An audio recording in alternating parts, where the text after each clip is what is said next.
الأصل كيبقى هو الأصل.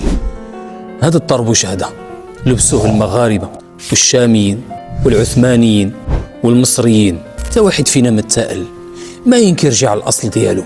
أجوا معي تكتشفوا الجواب، ولكن الصوت ما يوصلش إلا إذا كانت الصورة مكتملة.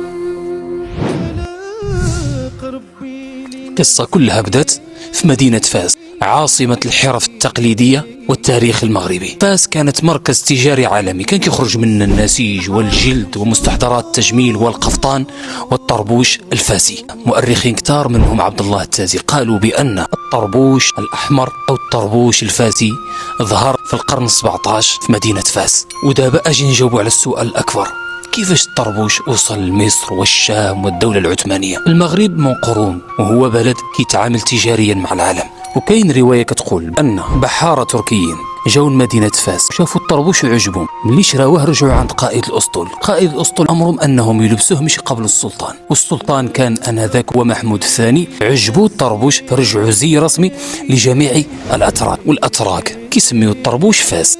وفاس فاسن فاس. علاش مثلا ما سماوهش اسطنبول؟